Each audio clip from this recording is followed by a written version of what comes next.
नमस्कार। शुरुआत करते हैं बड़ी खबर के साथ। लॉकडाउन के चलते लोगों को इलाज के लिए आने जाने में भी काफी परेशानी हो रही है। संत कबीरनगर जिले में एक मासूम बच्ची अपने बाबा के इलाज के लिए दर दर भटक रही है। वो अपने बुजुर्ग दादा के इलाज के लिए गोरखपुर उनको लेकर जा रही थी, लेकिन पुलिस ने लॉकडाउन का हवाला देकर वापस लौटा दिया।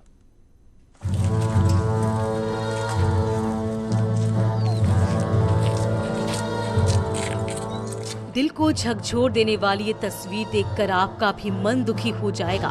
लेकिन अफसोस कि लॉकडाउन का सख्ती से पालन कराने में जुटे पुलिस कर्मियों का दिल नहीं पसीजा। धनगढ़ा थाना क्षेत्र की कटवथिया गांव की रहने वाली मासूम पर लॉकडाउन मुसीबत का पहाड़ बनकर टूटा है। बीमार बाबा को इलाज के लिए ठेले पर बिठाकर वो 7 किलोमीटर तक ठेला चलाते हुए ले गई। वो उन्हें गोरखपुर के सीकरीगंज ले जाना चाहती थी, लेकिन सीकरीगंज बॉर्डर पर तैनात पुलिस के जवानों ने लॉकडाउन का हवाला देकर उसे वापस लौटा दिया। और उसके चलते वो अपने बुजुर्ग बाबा का इलाज ही नहीं करवा पाई और निराश होकर घर लौट आई। दवाई कराने के लिए नहीं जाने दे रहे हैं, कह रहे हैं नहीं जाना है। बाबा को सूजन है और चलना ही पाथन पैदल लिया जाए के। पैदल जा पैदल हम जाना है, पहले चलना है, पहले घाव है अंदर में। कहाँ गया लड़की मोबाइल बना एक आदमी का लेके जाएंगे घर वापस। कोरोना को हराना है तो लॉकडाउन को लेकर सख्ती जरूरी है, लेकिन पुलिस को इस तरह के केसेस में संवेदनशीलता दिखानी चाहिए थी, जो उसने नहीं दिखाई। होना तो ये चाहिए था कि पुलिस खुद एम्बुलेंस मंगवाकर मासूम बच्चे की मदद करते हुए बुजुर्ग को अस्पताल भिजवाती, लेकिन उसने उसे अपने ही हाल पर छोड़ दिया, जो कहीं से भी सही नहीं है। अमित अग्रहरी, न्यूज़ 18, संत कबीरनगर। हालांकि ऐसा नहीं है कि हर जगह पर पुलिस संवेदनहीन है। कई जगहों पर उसका मानवीय चेहरा भी देखने को मिल रहा है।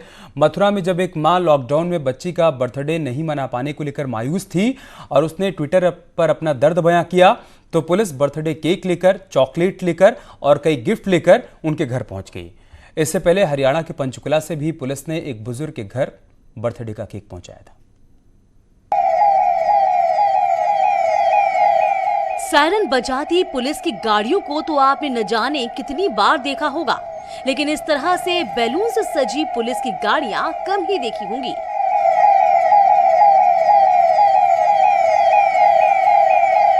सायरन बजाती पुलिस की गाड़ियां एक मासूम के घर खुशियों का पैगाम लेकर जा रही हैं।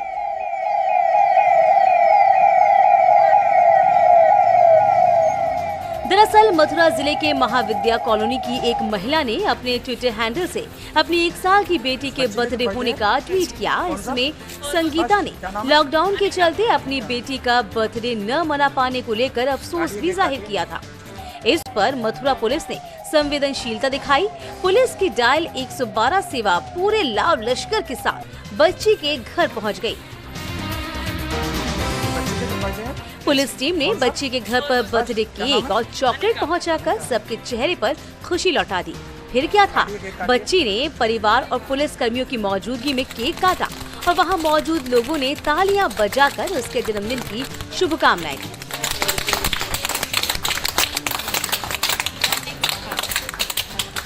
अंकिता की मां संगीता सिंह ने इसके लिए मथुरा पुलिस को धन्यवाद दिया है। मैं सबसे पहले यूपी पुलिस को और कॉल 112 को बहुत बड़ा धन्यवाद बोलना चाहूँगी कि उन्होंने मेरी आज बेटी का बर्थडे इतना मेमोरेबल बनाया। मैं सोच भी नहीं सकती थी कि इस लॉकडाउन में ये भी संभव है, बट यूपी पुलिस ने इतना बड़ी चीज़ मेरे लिए की। मैं उनके लिए बहुत बड़ा थैंक यू बोलना चाहूँगी। इतना ही नहीं, पुलिस संकट की इस घड़ी में बेजुबान जानवरों की मदद भी कर रही है। हमीरपुर जिले में पुलिस ने कुत्तों से मोर की जान बचाई। मामला कुछेका चौकी का है, जहां मोर के आने पर चौकी में मौजूद कुत्तों ने उसे दबोच लिया और उसके पंख नोचने लगे। तभी चौकी में मौजूद इंचार्ज और सिपाहियों ने कड़ी मशक्कत के बाद उसकी जान बचाई और दाना खिलाकर पानी पिलाया। बाद में वन विभाग की टीम को बुलाकर उसके हवाले कर दिया। इस सराहनीय कार्य के लिए लोग पुलिस की तारीफ करते थक नहीं रहे हैं। Bureau report, news 18। और चलिए अब रुक करते हैं कानपुर का, जहां पर कल्याणपुर में 2 हॉटस्पॉट बनने के बाद भी लोग सुधर नहीं रहे हैं। लोगों को ना खुद की फिक्र है और ना ही दूसरों की परवाह है। लोग तरह तरह के बहाने बनाकर सड़कों पर निकल पड़ रहे हैं। आवास विकास क्षेत्र में पुलिस ने ऐसे लोगों पर सख्ती करते हुए उनसे पीटी करवाई और साथ ही उन्हें चेतावनी दे दी कि जब तक बेहद जरूरी ना हो घर से बाहर ना निकलें, वरना कड़ी कार्रवाई की जाएगी।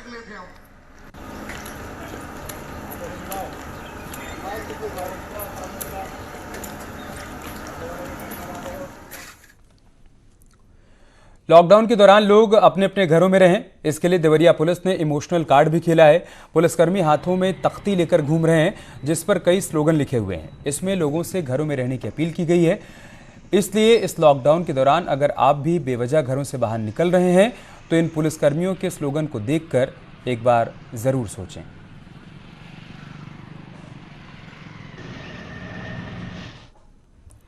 और अब खबर झांसी से, जहां पर इन दिनों शहर में एक बाबा घूम रहे हैं। इनको आरपीएफ वाले बाबा के नाम से जाना जाता है। लॉकडाउन में कोरोना संक्रमण को फैलने से रोकने के लिए आरपीएफ वाले बाबा लोगों से 5 वचन मांग रहे हैं। बाबा जिधर भी जाते हैं लोगों के मोबाइल में आरोग्य सेतु ऐप डाउनलोड करवा रहे हैं और साथ ही ऐप में सही जानकारी भरने की अपील कर रहे हैं।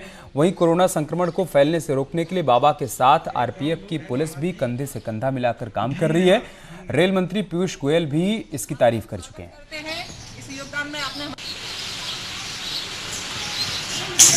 आलोक निरंजन, बाबा पानी नहीं चाह रहा है भक्त। अगर बाबा की प्यास बुझानी हो तो आप अपने मोबाइल में Aarogya Setu app application download करें।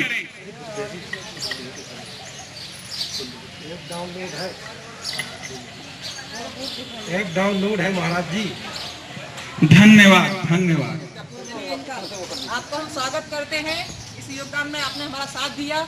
चलिए, आरोग्य सेतु ऐप है, सभी के मोबाइल में आरोग्य सेतु ऐप डाउनलोड है। खुशी की बात है, हम इनका स्वागत करते हैं। भैया पीछे,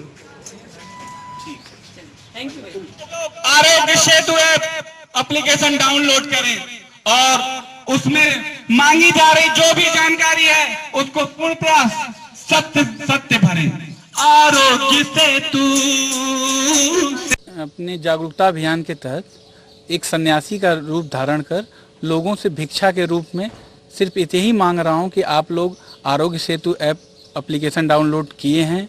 जो लोग किए हैं उनका स्वागत किया जा रहा है, जो लोग नहीं किए हैं उनको उसके बारे में जानकारी देकर उनसे उसमें एप्लीकेशन डाउनलोड करवाया जा रहा है।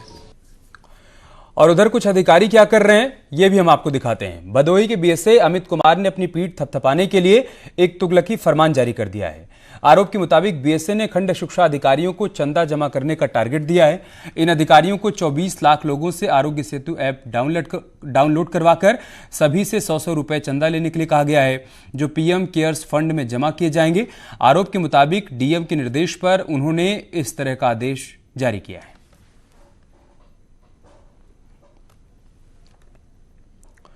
उधर जालौन के डीएम ने मुश्किल में घिरे लोगों की परेशानी और बढ़ा दी है। डीएम डॉक्टर मन्नान अख्तर ने रेड जोन एरिया में रहने वाले लोगों के ऊपर अपना आदेश थोप दिया है। उन्होंने शर्त लगा दी है कि अगर लोगों को प्रशासन की मदद से कोई ज़रूरी सामान मंगवाना है तो वो कम से कम 500 रुपये का राशन, 200 रुपये के फल और 100 रुपये की सब्जी मंगवाएं। लोगों ने इसको लेकर नाराजगी भी जताई, परंतु उसमें एक शर्त है कि अगर राशन आपको लेना है तो 500 रुपये से अधिक का लेना होगा। अगर आपको फल लेना है तो 200 रुपये से अधिक का, सब्जी लेना है तो 100 रुपये से अधिक का। मेडिकल के क्षेत्र में अगर आपका है तो या तो आपके पास डॉक्टर की पर्ची होनी चाहिए। जिला प्रशासन द्वारा जारी किया गया फरमान, जिलाधिकारी द्वारा जारी किया गया फरमान एक तुगलकी फरमान है। आज लोगों के पास में घर में 50 रुपए नहीं है, 100 रुपए नहीं है, 200 रुपए नहीं है, 500 रुपए नहीं है। समस्या हमारी ऑनलाइन से दवा के लिए फोन करते हैं तो वो बताते कि हमारे यहाँ स्टॉक नील है। कोई भी ऑनलाइन से वो लोग काम करते हैं जो बड़े लोग हैं, मध्यम वर्गीय और गरीब लोग जब उनके पास पैसा नहीं होगा तो ऑनलाइन में 200 रुपए 500 रुपए सौदा नहीं ले पाएंगे। लोक भवन में टीम 11 के साथ मीटिंग के दौरान सीएम योगी आदित्यनाथ ने सभी कामगारों से सड़क पर नहीं निकलने की अपील की है। उन्होंने भरोसा दिया है कि सरकार सभी श्रमिकों को सुरक्षित घर पहुंचाएगी। इसके लिए धैर्य बनाए रखें और कहीं पर भी कोई कामगार सड़क पर ना निकले। हरियाणा के अंदर रह रहे हमारे इस मीटिंग के बाद अपर मुख्य सचिव अवनीश अवस्थी ने बताया कि दिल्ली से 4 लाख और हरियाणा से 12,000 कामगार अब तक लाए गए हैं। इसके अलावा प्रयागराज से 15,000 से अधिक छात्र घर भेजे गए हैं। उन्होंने कहा कि मध्य प्रदेश से 3,000 लोग लाए जाएंगे। उन्होंने ये भी बताया कि प्रदेश में 60 जिलों में संक्रमण के मामले सामने आए हैं, जिनमें से 54 जिलों में कोरोना के एक्टिव केस हैं। फिलहाल कोरोना के 1651 एक्टिव केस हैं। अब तक कोरोना से 39 लोगों की मौत हो गई है, जबकि 513 लोग ठीक होकर अपने घर जा चुके हैं। मुख्यमंत्री जी ने अपील की है कि लोग पैदल यात्रा न करें। उन्होंने यह भी कहा है कि प्रदेश सरकार यदि संबंधित राज्यों से सूची प्राप्त कर लेगी अपने प्रवासी श्रमिकों की, जिसमें नाम, पता, टेलीफोन नंबर और उनके स्वास्थ्य परीक्षण की स्थिति अगर उपलब्ध हो जाएगी, तो उनको सुरक्षित वापस लाने की कार्य योजना को आगे बढ़ा दिया जाएगा। और पूरे देश में सबसे ज्यादा क्षमता क्वारंटाइन सेंटर्स की हो गई। 7 लाख क्वारंटाइन सेंटर्स में लोगों को रखने की क्षमता हो गई थी। आज मुख्यमंत्री जी ने तुरंत इस क्षमता को 10 लाख क्वारंटाइन सेंटर तक में लोगों के रहने की व्यवस्था, अच्छी व्यवस्था करने का निर्देश दिया है। एक्टिव इन्फेक्शन यूपी में अब 1651 है, 1651। कुछ मरीजों की मृत्यु हुई है, वो है 39। डिस्चार्ज मरीज जो हैं, जो घर जा चुके हैं स्वस्थ होने के बाद, 513 है। कोविड-19 के उपचार में सक्षम निजी चिकित्सालय हैं, उनको भी जो है अनुमति दी जाए। और इसके अलावा आज ही प्रदेश सरकार ऐसे चिकित्सालयों की भी सूची जारी कर रही है, जिसको प्रदेश सरकार ने इमरजेंसी सेवाओं को लागू करने का आदेश दिया है। अलग अलग राज्यों में उत्तर प्रदेश के फंसे प्रवासी श्रमिकों को लाने के लिए सरकार महाअभियान चला रही है, जिसके तहत अब तक 10 लाख से अधिक कामगारों को उत्तर प्रदेश वापस लाने की तैयारी की जा रही है। मध्य प्रदेश, गुजरात समेत कई अन्य राज्य हैं जहां से प्रवासी कामगारों को लाने का ऑपरेशन चल रहा है। यूपी परिवहन निगम के एमडी राजशेखर से बात की हमारी संवाददाता अनामिका सिंह ने। अलग अलग राज्यों में फंसे उत्तर प्रदेश के प्रवासी मजदूरों को लगातार लाने का काम किया जा रहा है। सरकार इसके लिए बहुत सख्त है। मुख्यमंत्री योगी आदित्यनाथ इसकी समीक्षा भी लगातार कर रहे हैं। लेकिन अब तक कितने लोगों को लाया जा चुका है, कौन कौन से राज्य अभी ऐसे हैं जो बाकी हैं, इन तमाम मुद्दों पर बातचीत करने के लिए हमारे साथ मौजूद हैं एमडी परिवहन राजशेखर जी। सर, अब तक के आंकड़े क्या कह रहे हैं, कितने लोगों को अब तक लाया जा चुका है यूपी के उन लोगों को जो जहाँ तहाँ फंसे हुए हैं? ऐसे सभी मजदूर और श्रमिक जो बॉर्डर पे फंसे हो या अन्य राज्यों में जो फंसे हो, और उनको जहाँ जहाँ जैसा भी जिस समय पे भी लेके आने का निर्णय हो रहा है शासन द्वारा, तो तब जो है परिवहन निगम अपनी बसेस को लगाते हुए या तो उनके राज्य से लेके आ रहे हैं या बॉर्डर पे जो है बॉर्डर से लेके जो उत्तर प्रदेश के विभिन्न जो हमारे ज़िले हैं वहाँ तक पहुँचाया जा रहा है चीज़ें। तो अब तक देखेंगे तो पिछले लगभग 1 माह से समय समय पे ये अभियान चला हुआ है, और उसी क्रम में लगभग अभी देखेंगे तो लगभग 7 लाख से ज़्यादा लोग तो परिवहन के सेवा हम लोगों ने दिया है 7 लाख से ज़्यादा लोगों को। इसमें बहुत सारे ऐसे भी लोग हैं कि जो हमारे अपने जो डिस्ट्रिक्ट्स है इंटरनल एक दूसरे जगह से जो है वो भेजा गया, चाहे वो स्टूडेंट्स हो, चाहे वो जो ऐसे शेल्टर होम में जो हमारे क्वारंटाइन किए गए हैं वो हो, या मज़दूर हो, तो उनको भेजा गया। प्लस बहुत सारे लाखों लोग ऐसे हैं कि जो हमें जो है एनसीआर के दिल्ली बॉर्डर्स पे जो है हम लोग लेके आए हैं, और हरियाणा से जो है वो हज़ारों लोग आए हुए हैं।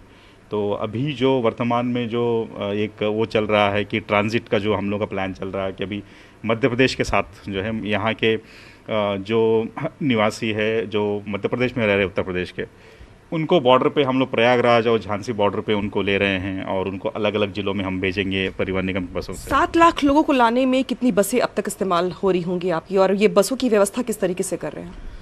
देखिए, अब तक जो कहेंगे कि हमारे लगभग 6000 बसेस का इस्तेमाल हुआ है, और 6000 बसेस कुल मिला के 10,000 से ज़्यादा ट्रिप कर चुके हैं। ये राजशेखर जी हैं जिन्होंने जानकारी दी है कि अब तक लाखों लोगों को उत्तर प्रदेश के जो फंसे हुए मजदूर हो, चाहे श्रमिक हो, चाहे लोग हों, उनको लाया जा चुका है। स्टूडेंट्स को भी इसी में शामिल किया गया है। जैसे जैसे इंस्ट्रक्शंस मिल रहे हैं वैसे वैसे प्रयागराज और अब दिल्ली, नोएडा से भी स्टूडेंट्स को यहाँ पर लाया जाएगा। अनामिका सिंह, न्यूज़ 18, लखनऊ। इटावा में एक कोरोना संदिग्ध मरीज आइसोलेशन वार्ड की खिड़की तोड़कर फरार हो गया। कुछ दिन पहले पुलिस ने इसके पास से गांजा पकड़ा था और उसे कोर्ट में पेश किया गया था। इसके बाद कोरोना वायरस के लक्षण दिखने के बाद 3 दिन पहले ही उसे आइसोलेशन वार्ड में भर्ती करवाया गया था। इससे पहले कि आज उसे जेल भेजा जाता, वो वार्ड की खिड़की तोड़कर फरार हो गया। पुलिस अब उसकी तलाश कर रही है। स्टाफ नर्स के द्वारा जानकारी हुई कि जो कैदी यहाँ पे भर्ती था, जो सस्पेक्टेड कोविड करके आया था, तो वो पीछे खिड़की में जो जंगला लगा था उसको तोड़ के और निकल के भाग गया। लॉकडाउन के चलते न केवल आम लोगों को दिक्कतों का सामना करना पड़ रहा है, बल्कि कई जगहों पर जानवर भी भूख प्यास से परेशान हैं। वो खाने की तलाश में दर दर भटक रहे हैं। ऐसे में फर्रुखाबाद में जानवरों से कुछ लोग उनके लिए खाना पानी देने की व्यवस्था कर रहे हैं। इन्होंने दूसरे लोगों से भी अपील की है कि वो भी अपने अपने घर की छत पर इन बेजुबान जानवरों के खाने और पानी का इंतजाम करें।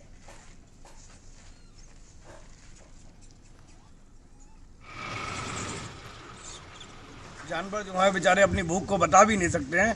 हम लोग रोज चना 4 किलो कम से कम चना लाते हैं, लोगों को अपने हाथ से रोज खिलाते हैं। और रास्ते में गाय मिलती है, जो भी पशु मिलता है, हम लोगों को चना खिलाने का काम करते हैं और जागरूक लोगों कर रहे हैं कि अपनी छत पर पानी और चना रखकर लोगों की भूख को शांत करें। लॉकडाउन के चलते भले ही लोगों को थोड़ी बहुत परेशानी हो रही हो, लेकिन कुदरत काफी खुश है। गाड़ियां नहीं चलने के चलते पर्यावरण काफी साफ हो गया है और प्रकृति की खूबसूरती अब और निखर कर सामने आ रही है। सहारनपुर में बड़ा ही खूबसूरत नज़ारा देखने को मिल रहा है। यहाँ एयर क्वालिटी इंडेक्स 70 से भी नीचे पहुंच चुका है और नतीजा ये हुआ है कि बारिश के बाद यहाँ से गंगोत्री की पहाड़ियाँ दिखने लगी हैं। कई लोगों ने अपने कैमरों में ये मनमोहक तस्वीरें कैद की हैं। इन लोगों का ये भी कहना है कि इससे पहले उन्हें ऐसी तस्वीर देखने को कभी नहीं मिली थी, लेकिन लॉकडाउन के बाद मौसम साफ होने के चलते एक मनमोहक नज़ारा देखने को मिल रहा है। मैं 2006 से रह रहा हूँ, लेकिन उससे पहले मैंने आज तक इतना मौसम यहाँ क्लियर कभी नहीं देखा। इसकी वजह ये भी हो सकती है कि लॉकडाउन की वजह से, क्योंकि ट्रैफिक बिल्कुल नहीं है, पोल्यूशन नहीं है, इस वजह से भी हो सकता है कि आसमान बारिश के बाद एकदम साफ हो गया और ये पहाड़ साफ साफ दिखाई दिए। इस कैमरे से मैंने जूम करके देखा तो वो स्पष्ट रूप से दिखाई दे रहे थे, तो उसी में फिर मैंने इससे कुछ अच्छे फ़ोटोज़ लिए। उसके साथ साथ देखा कि जो आजकल का पर्यावरण है उसकी वजह से, प्लस बरसात होने की वजह से, वो यहाँ से स्पष्ट रूप से दिखाई दे रहे थे, जो अमूमन हमें डेली या कभी दिखाई नहीं देते। मुझे यहाँ 7 साल हो गए, 7 साल में मैंने ऐसा अद्भुत नज़ारा अपनी लाइफ में नहीं देखा। लखनऊ में राजभवन कॉलोनी की वीवीआईपी मानी जाने वाली सड़क पर अनोखी पेंटिंग बनाई गई। इसमें एक तरफ जहां कोरोना वॉरियर्स को सैल्यूट किया गया है, तो वहीं दूसरी तरफ पेंटिंग के माध्यम से लोगों से घर में रहने और लॉकडाउन का पालन करने की अपील की गई है। ये पेंटिंग्स जहां पर बनाई गई हैं, उसी जगह पर कानून मंत्री ब्रजेश पाठक का सरकारी आवास भी है। कानून मंत्री ब्रजेश पाठक ने भी पेंटिंग बनाने वाले कलाकारों की कला को सराहा और लोगों से अपने घरों में रहने और कोरोना को मात देने की अपील की। कोरोना काल में चीन से कई देशों की बड़ी कंपनियां अपना कारोबार समेटना चाहती हैं और साथ ही कंपनियां निवेश के लिए भारत की ओर देख रही हैं। इन कंपनियों के लिए यूपी एक अहम डेस्टिनेशन बन सकता है, जिसको देखते हुए यूपी सरकार भी लगातार इन कंपनियों को आकर्षित करने में जुटी हुई है। 28 अप्रैल को यूपी के एमएसएमई मिनिस्टर सिद्धार्थनाथ सिंह ने अमेरिका की 100 कंपनियों के साथ ऑनलाइन संवाद किया। US India strategic partnership forum ने सेमिनार यहां पर आयोजित किया, जिसमें अमेरिका की 100 बड़ी कंपनियों को जोड़ा गया। ये कंपनियां चीन से बाहर निकलकर अपना निवेश यूपी में करने के लिए इच्छुक हैं, जिसमें अधिकांश इलेक्ट्रॉनिक्स, फूड प्रोसेसिंग और स्वास्थ्य से जुड़ी कंपनियां हैं। सिद्धार्थनाथ सिंह ने इस वेबिनार को लेकर ट्वीट भी किया, जिसमें उन्होंने लिखा कि इस वेबिनार में एक आम राय थी कि भारत एक बड़ा निर्माता देश बन सकता है और यूपी इसमें अहम भूमिका अदा कर सकता है। इसके अलावा बुधवार को सिद्धार्थनाथ सिंह ने एक और ट्वीट किया कि सीएम योगी के नेतृत्व में एक टीम अलग अलग देशों की कंपनियों को यूपी में निवेश के लिए प्रोत्साहित करने में जुटी है। ये कंपनियां चीन से अपना निवेश दूसरे देशों में करने के लिए तैयार हैं। कानपुर में कल पुलिस पर पथराव करने वाले लोगों पर कानून का चाबुक चला है। पुलिस ने इस मामले में 10 लोगों को गिरफ्तार किया है और उनके पोस्टर भी जारी कर दिए हैं। पुलिस ने इस मामले में 2000 अज्ञात लोगों के खिलाफ केस दर्ज किया है। माफ कीजिएगा, 200 अज्ञात लोगों के खिलाफ केस दर्ज किया है। बता दें कि कल पुलिस जब एक परिवार को क्वारंटाइन कराने के लिए गई थी, तो लोगों ने पुलिस पर हमला बोल दिया था।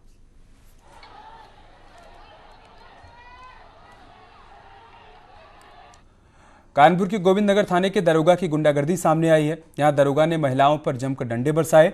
दरोगा ने महिला पुलिसकर्मियों को नहीं बुलाया और खुद ही महिलाओं की पिटाई करने लगे। दरअसल पानी के विवाद को लेकर महिलाएं आपस में भिड़ गई थीं। इस दौरान दोनों पक्षों में मारपीट हुई और पथराव हुआ। पक्षों से कुछ लोगों को हिरासत में लिया। ये महिलाएं विरोध कर रही थीं, जिस पर आग बबूला हुए दरोगा ने डंडे से उनकी पिटाई शुरू कर दी।